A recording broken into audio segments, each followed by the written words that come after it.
Hi friends, पिछले video में हमने सेक्शन ए की बात की थी, sample paper 24-25 class 12 computer science की। अब हम सेक्शन बी की बात करते हैं।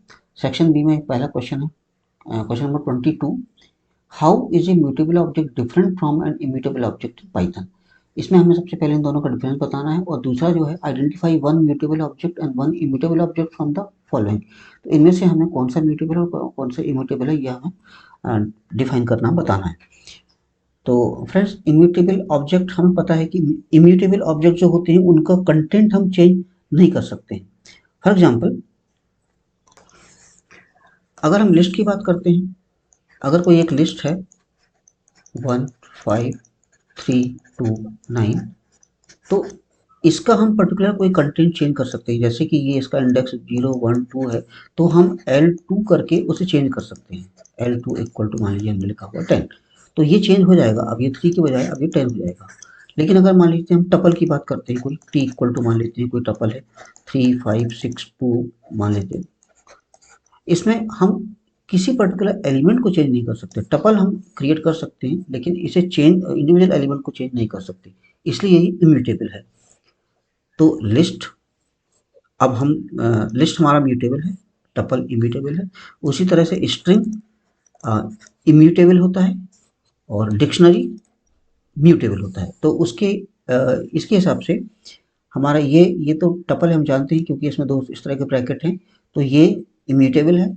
List mutable, dictionary mutable and string immutable. तो इस तरह से ये 2 मार्क्स का क्वेश्चन है, 1 मार्क इसके लिए और 1 मार्क इसके लिए। Next question, give 2 examples of each of the following arithmetic operator, relation operator. बहुत ही आसान क्वेश्चन है। क्वेश्चन 2 मार्क्स का क्वेश्चन है ये। तो इसके लिए यहाँ पर अरिथमेटिक ऑपरेटर आप कोई भी एक भी देते हैं, एग्जाम्पल देते हैं तो चलता है। लेकिन यहाँ पर क्योंकि यहाँ पर एग्जाम्पल्स लिखा हुआ है, तो इसलिए हम कम से कम 2 या 3 तो एग्जाम्पल दे देना चाहिए। तो अरिथमेटिक ऑपरेटर में plus, minus, divide, multiply, reminder, floor, division, आप कुछ भी इसमें 1 या 2 आंसर दे देते हैं तो चलेगा। रिलेशन ऑपरेटर में less than, greater than, less than और equal to, greater than equal to, double equal to, not equal to, इसमें से कुछ भी आप एग्जांपल दे सकते हैं। क्वेश्चन नंबर 24, यहाँ पर इफ L1 इक्वल टू कुछ कंटेंट है, L2 इक्वल टू कुछ कंटेंट है, यानी 2 लिस्ट यहाँ पर दी गई हैं, then answer using built in function only. ये हमें इंस्ट्रक्शन अच्छी तरह से पढ़ना है, क्योंकि यहाँ पर बिल्ट इन फंक्शन का ही यूज़ करना है आंसर देने के लिए। तो अब यहाँ पर जैसे पहला वाला ए जो है वो write statement to count the occurrence of 4 in L1। तो फ्रेंड्स, इसका काउंट फंक्शन यूज होता है, हम जानते हैं। तो इसका जो आंसर होगा L1 डॉट काउंट, और जो भी हमें काउंट करना है उसे हम ब्रैकेट में आर्गुमेंट पे लिख देते हैं। तो ये इसका आंसर L1 डॉट काउंट 4 होगा। और वाला पार्ट देखते हैं, write statement to sort the elements of list L1 in. इसका बहुत आसान और एकदम सिंपल सा आंसर है L1 डॉट सॉर्ट, और ब्रैकेट लगाना नहीं भूलेंगे। तो ये इसका आंसर होगा। आइए नेक्स्ट क्वेश्चन देखते हैं। क्वेश्चन नंबर 24 का दूसरा part, write statement to insert all the elements of L2 at the end of L1। हमारा जो पिछला जो था L1 और L2, यहाँ पर L1 ये है और L2 ये है। तो इसमें write statement to insert all the elements of L2 at the end of L1, इसका जो इसके लिए जो फंक्शन यूज होता है वो होता है एक्सटेंड। हमें क्या करना है, L1 और ये है और L2 ये है, तो हमें L2 के जितने कंटेंट है इसे L1 में ऐड करना है। तो इसके लिए L1 dot extend and in bracket L2। यहाँ पर कुछ स्टूडेंट कंफ्यूज हो जाते हैं कि हम यहाँ पर L1 डॉट अपेंड यूज करेंगे। अपेंड सिर्फ एक एलिमेंट को ऐड करने में काम आता है। यहाँ पर अगर एक एलिमेंट है तब तो अपेंड चलेगा, लेकिन अगर कोई सीक्वेंस है तब यहाँ पर एक्सटेंड का यूज करना होगा। और वाला पार्ट देखते हैं, write statement to reverse the elements of list L2। बहुत आसान है, L2 dot reverse, L2 dot reverse, और क्योंकि ये फंक्शन है इसलिए यहाँ पर हमें ब्रैकेट लगाना नहीं भूलना है। तो इसका ये आंसर इस तरह से होगा। आइए अब क्वेश्चन नंबर 25 पे चलते हैं। Identify the correct outputs of the following code. इस तरह के क्वेश्चन में स्टूडेंट कंफ्यूज हो जाते हैं कि ये तो मल्टीपल चॉइस जैसा दिखता है, तो इसमें से कोई भी एक आंसर वो करके आ जाते हैं, लेकिन ऐसा नहीं है। यहाँ पे साफ लिखा हुआ है कि पॉसिबल आउटपुट्स, तो इसलिए यहाँ पर इसको ध्यान रखना होगा। Also right the minimum and maximum possible values, ये भी ध्यान हमें रखना है कि मिनिमम मैक्सिमम वैल्यू को आंसर देकर आना है, नहीं तो स्टूडेंट्स यहाँ पर इसको सॉल्व करते हैं और ये इसको भूल जाते हैं। तो इसमें क्योंकि इसमें ही अकेले 1 मार्क होता है, तो आइए देखते हैं इसे कैसा होता है। ये इस कोड में import random, then A equal to wisdom, ये एक स्ट्रिंग है, और बी इक्वल टू एक नंबर आएगा रैंडमली, जिसको कि जो कि 1 से लेके 6 तक होगा, क्योंकि हमें मालूम है कि रैंडम डॉट रैंड फंक्शन जो होता है, ये जो नंबर होते हैं उनमें से कोई भी एक वैल्यू को पिक करता है और उसे बी में डालेगा। तो ये इसकी पॉसिबल वैल्यूज होंगी 1 या 2 या तो 3, 4, 5 और 6। तो इसमें से कोई भी एक वैल्यू यहाँ पर पिक हो सकती है रेंडमली, और यहीं पर हमें इसका आंसर मिल गया है 1 मिनिमम मैक्सिमम पॉसिबल वैल्यूज। तो यहाँ पर बी का जो पॉसिबल वैल्यूज है वो मिनिमम 1 है और मैक्सिमम 6 है।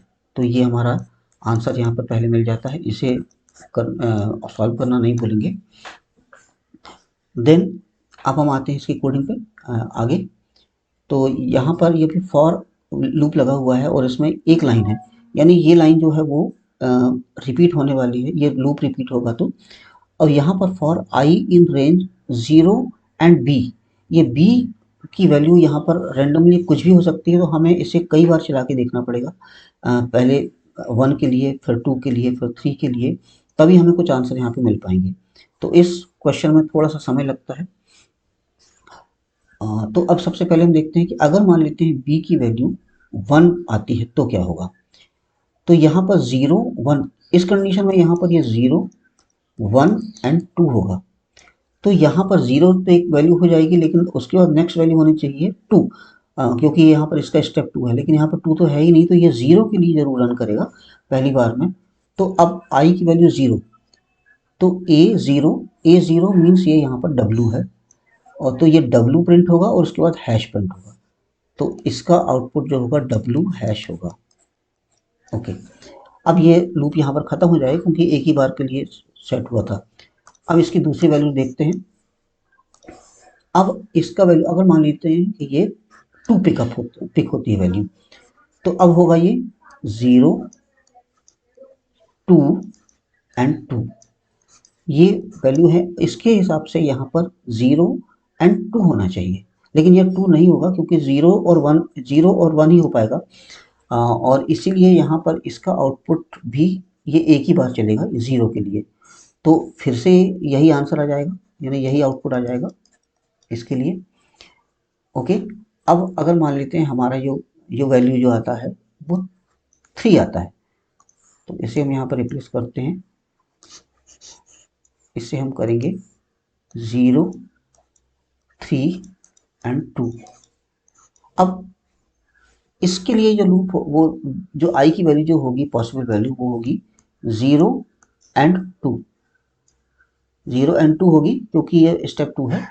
तो इसके हिसाब से अभी हमारे पास जो अब जो प्रिंट होगा A0 and A2, A0 and A2, यानी A0 यहाँ पर W है और हैश होगा, और 2 मतलब S हैश। तो ये एक आउटपुट यहाँ पर ये होगा। अभी हम चेक करते हैं कि यहाँ पर हमारे कुछ इस आउटपुट में से कुछ आंसर हैं क्या। तो यहाँ पर देखते हैं, तो ये A यहाँ पर है, और इसके अलावा W हैश और S हैश ये भी है। और देखते हैं कि अभी और ये कितना उसमें और आउटपुट पॉसिबल है क्या। तो अब हम अगर मान लेते हैं ये 4 आता है, अगर इसका वैल्यू 4 आता है तो उसके अकॉर्डिंगली यहाँ पर हम इसे मिटा देते हैं, और यहाँ पर अब हम एज्यूम करते हैं 0 4 एंड 2, ये क्योंकि बी की वैल्यू यहाँ पर 4 है और 0 2 तो ऑलरेडी है ही। तो इसके हिसाब से अब यहाँ पर ये वैल्यू जो आई की जो वैल्यू होगी वो 0 2 और 4 तो हो नहीं सकती क्योंकि ये एक माइनस होता है, तो इसलिए 0 2 ही होगा। तो उसके अकॉर्डिंगली इसका आउटपुट यही होगा। अब हम बात करते हैं 5 की। अब यहाँ पर 5, तो 0 5 एंड 2, यानी इसके हिसाब से अब ये लूप जो होगा वो 0, जो वैल्यू होगी 0, 2 और 4 होगा, 6 तो होगा ही नहीं। तो अब जो लूप जो प्रिंट करेगा वो 0, 2 एंड 4 के लिए प्रिंट करेगा आई की वैल्यू। तो 0 मतलब W, 2 मतलब S और 4 मतलब O। तो W S hash and O hash. तो ये तीन मैक्सिमम, लेकिन यहाँ पर अगर देखते हैं तो 3 की वैल्यू जो है उसमें ये मैच नहीं हो रहा है, और इसके साथ ही साथ ये भी कोई ऑप्शन यहाँ पर अभी तक आया नहीं है। इसके बाद तो हमें देखने की जरूरत ही नहीं है, क्योंकि अगर 6 अगर होगा तो उतना ये चार चार आउटपुट जाएगा, वो कि दो तो यहाँ पर है ही नहीं। तो इसलिए ये वैल्यू भी नहीं है और ये वैल्यू भी नहीं है, तो पॉसिबल हमारा जो आंसर आउटपुट होगा वो ए और सी होगा। तो यहाँ पर आपको ये अब 1 मार्क इसके लिए मिलेगा, 1 मार्क इसके लिए और 1 मार्क इसके लिए। आइए नेक्स्ट अब देखते हैं question number 26। The code provided below is intended to swap the first and last elements of a given tuple. However, there are syntax and logical errors in the code. तो अभी देखते हैं कि इसमें एरर्स कौन कौन से हैं। तो इसमें स्टार्टिंग, क्योंकि ये फंक्शन है और तो फंक्शन के लिए DEF से स्टार्ट होता है, ये फंक्शन का नाम है, ये इसका आर्गुमेंट है, लेकिन यहाँ पर ये कॉलन मिसिंग है, तो इसलिए एक एरर यहाँ पर हो जाता है। आप चाहें तो यहाँ पर इसको आंसर शीट पर लिख कर यहाँ पर उसमें मेंशन कर सकते हैं कि कॉलन आर मिसिंग।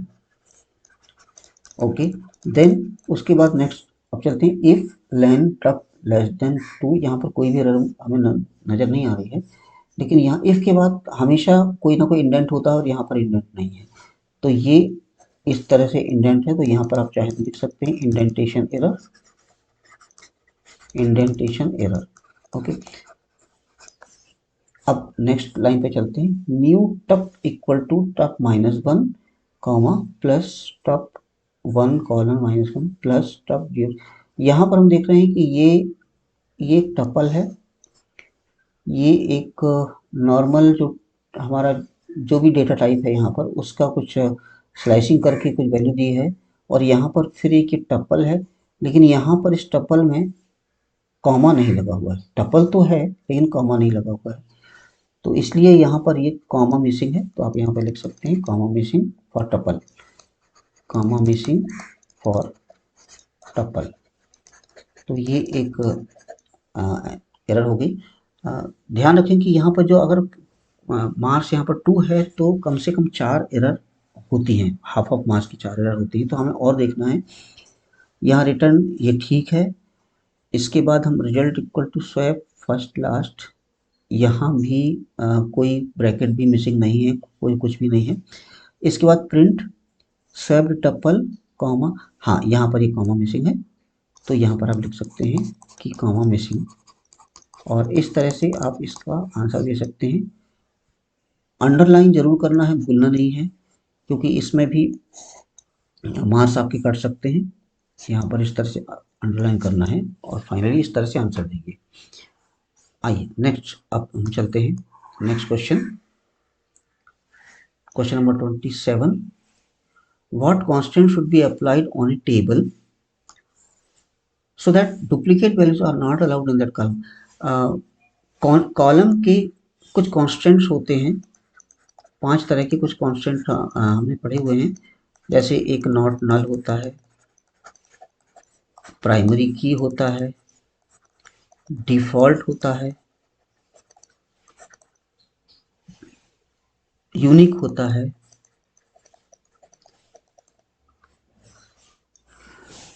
तो इसमें यहाँ पर जो लिखा हुआ है कि duplicate values are not allowed in that column but null is allowed, इसके लिए जो है वो यूनिक यूज होता है यहाँ पर। तो आप यहाँ पर यूनिक आंसर लिख देते हैं, तो आपका 1 मार्क यहाँ पर आपको मिल जाता है।